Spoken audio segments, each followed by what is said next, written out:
water. I love the beach. Yeah, but it's missing something. I don't know what. Oh! Babe, look! Santa Monica! Hey guys, I've got Santa Monica on the table here.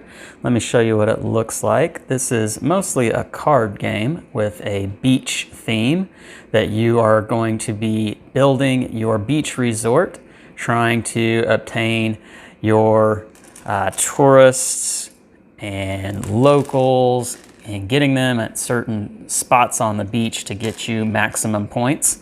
Let me explain how this game works. It's a card drafting type of game, but there's some twist to it.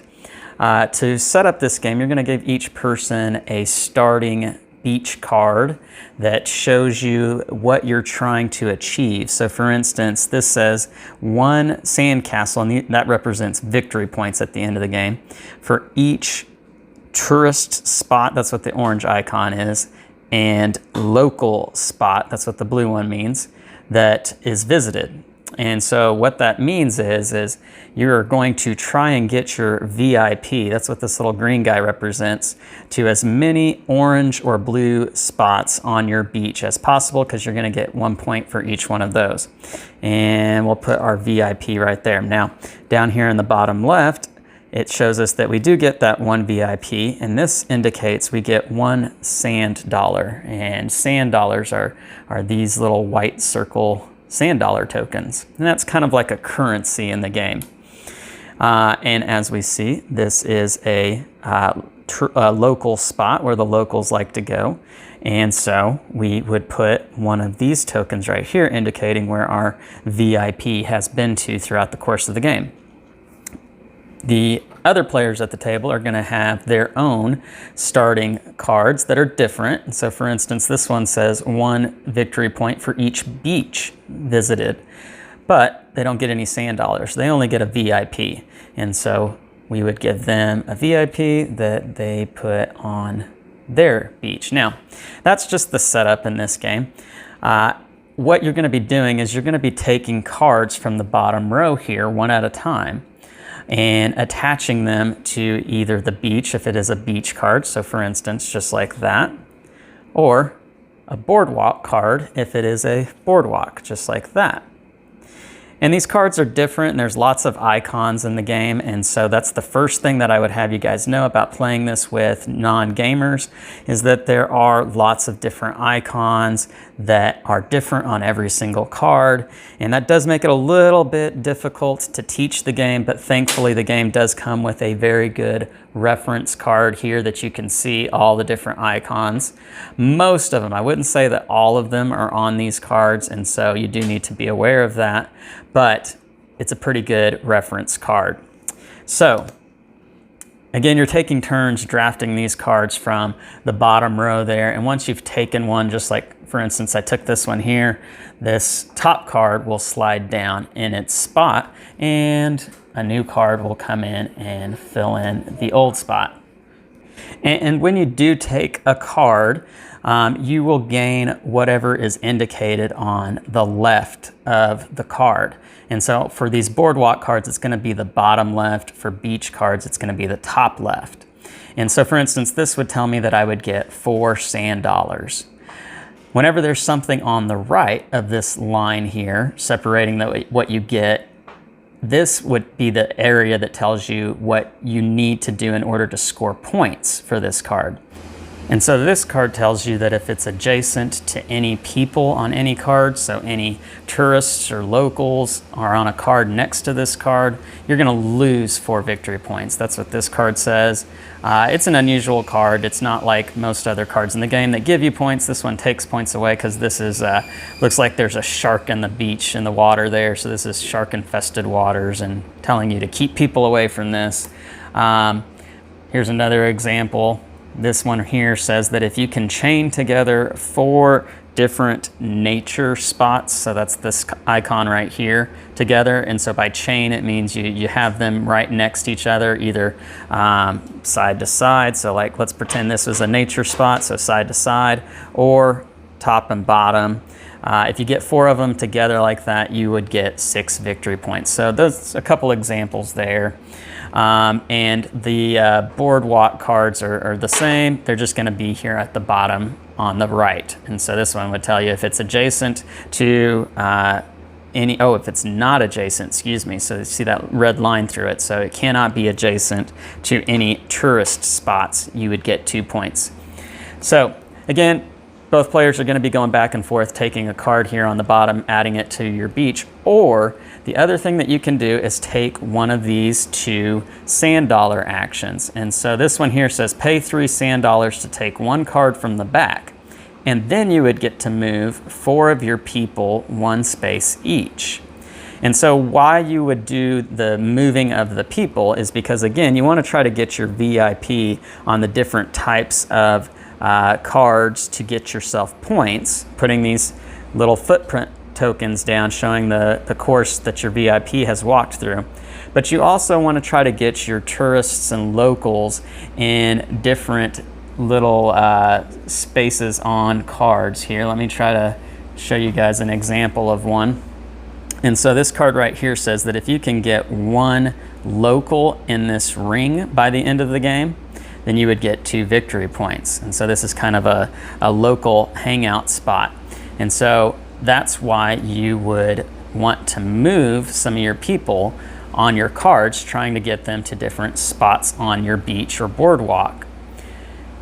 This card here tells you you can pay 2 sand dollars to take any tourist spot or local spot from anywhere on the board. So this is a really good one.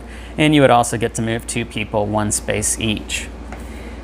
So each player can either take, like I said, a bottom card or take one of these 2 actions on their turn. You have to do one of those 2 things, and then that's the end of your turn and it goes over to the other person.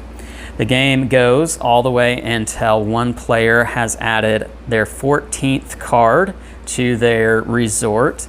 And once that happens, then that will indicate that that is going to be the last round of the game. And then you will go into scoring. And so you're going to pick one of these cards. There's 3 of them to start the game. And you would pick one, and there's going to be 3 goals on each card. So for instance, this one here says 2 points per wave. That's what that says. That's a wave in your longest wave group. And so you'd get 2 points per card that had a wave on it. This one says 2 points per card in your largest chain. Going back to that chain of chaining together different types of things. That's what that icon meant. You'd get 2 points per card in that. And then this bottom one here says player with the most unplaced people gets -4 points. So if you didn't end the game with your VIP or your tourists or locals in one of these rings here, then they are considered unplaced. And in this case, you would get -4 points. If you have the most, if you have the second most, then you would get -2. And so that's generally how these cards work. There's 3 objectives that you're trying to achieve in addition to what your beginning card tells you that you're trying to do. And there's 6 different types of beach cards here that start the game with. And as far as these sand dollars go, they're front and back. And you do get 4 of those, so 8 different sand dollar actions that you could do per game. And so it's plenty of variability. There's one other thing to this game, and it's this little food truck and the Foodie. And so the second player in the game is going to determine where you place this little food truck at the beginning of the game, and they might just put it there. And then wherever they put it, the Foodie is going to go 2 spaces to the right of the food truck. And what these do is anytime you take the card that is above the food truck, you would get to take a sand dollar. And anytime you take the card that is above the Foodie, you would get to move 1 person on your card 1 space. And once you do that, once you take either that card that's above the food truck or the Foodie, you're going to move whichever one space to the right. And again, the cards would slide down and everything, and you continue to play the game. If it ever happens that they are both on the same spot and somebody takes the card above, the column that they're both in, then you could take both actions, moving one person and taking one sand dollar, or you could double the action of one of the two. And so you could take 2 sand dollars with the food truck, or you can move one person 2 spaces or 2 people 1 space each with the foodie. And then after you did that, then you would move the food truck 2 spaces to the right. If it goes off the edge, then you would just come back over to the left side and keep going like that. And so at the end of the 14th card somebody has added to their beach, you would start adding up points. You can see here's points from the game that Sam and I played recently. And so you would add points for any people that you were able to get into rings. You would add up the points for your VIP and the footprint tokens of the different cards that they were able to go to that gave you points. You'd add up points for every card in the top row, your beach cards, the ones that gave you points for that. So for instance, again, that would be things like that. If I got 4 nature spots chained together, I'd get 6 points. Then you would do the same for your bottom cards, adding up any objectives on any of your bottom cards. And then these 3 numbers here represent the 3 different objectives that you were trying to hit on the common goals that everybody was competing for. And you would add all that up and you would total it out and you would see who is the winner. And that is how you play Santa Monica. Okay, so here we are, Sam and I playing a 2-player game of Santa Monica, and I want to let you guys know that we came down to the lake this weekend to try this game out and get us in the right state of mind playing a beach game. We came to the lake and happened to play the game. We did not come to the lake to play the game. Yeah, whatever, semantics. Anyway, so let's get to the likes and dislikes about Santa Monica.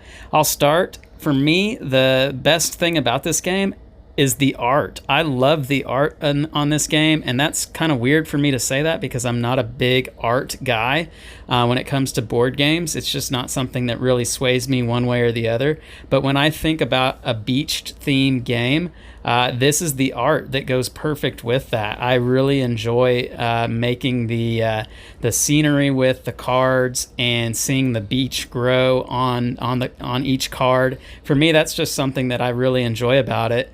As far as the game goes, I love the game too. I love the mechanics of this game. I love card drafting. I love tableau building.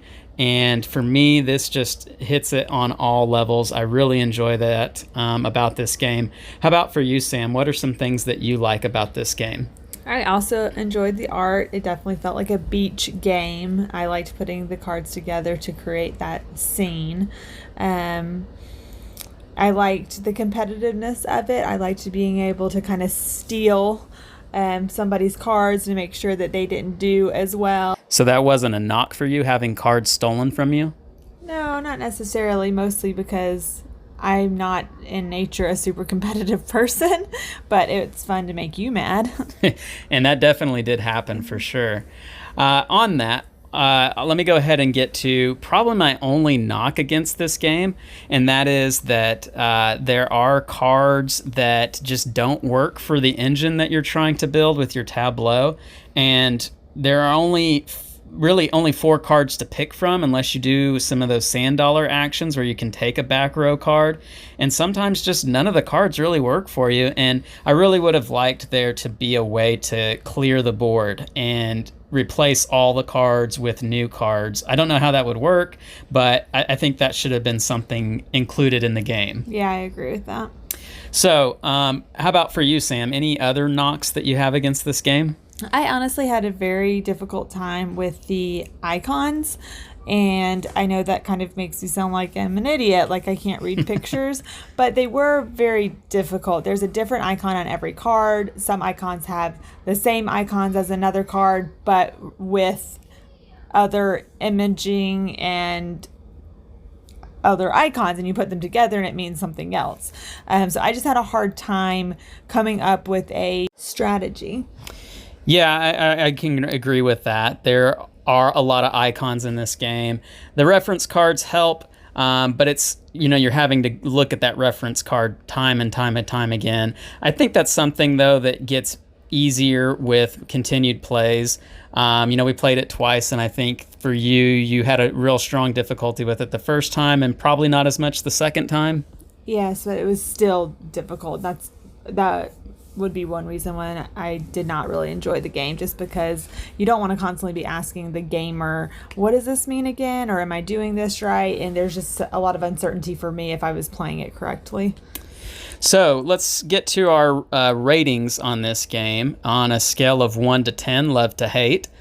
For me, I really enjoyed this game. I thought that there was a lot of tension, a lot of suspense when you take the cards that give you points, because a lot of times you might not complete those cards and it could end up hurting you and giving you negative points. And for me, that is fun. That is something tense about this game that I enjoy. So I give this game an 8. I really enjoy it. How about you, Sam? I would give it a 6.5. I just did not really enjoy it, even both times we played it. I like the theme, but just in general, figuring out your strategy and everything, the icons, it just was not super enjoyable for me. Oh, man, 6.5. Guys, I think she enjoyed it more than she's letting on. She actually beat me in the second game, and I know she really enjoys that when she beats me. So I'm really questioning how true a 6.5 actually is. I will say that this does remind me of games that we do like, such as King Domino, where you're putting the cards together. So that might be a good starting point for games like this for a non-gamer. So with that being said, would this be a game you would play with non-gamers? Nope. Ah, come on. So folks, maybe try out an easier game like King Domino. All right, so if you like this game, check out the link in the description of the video. If you like this video, please like and subscribe. This has been Love to Hate.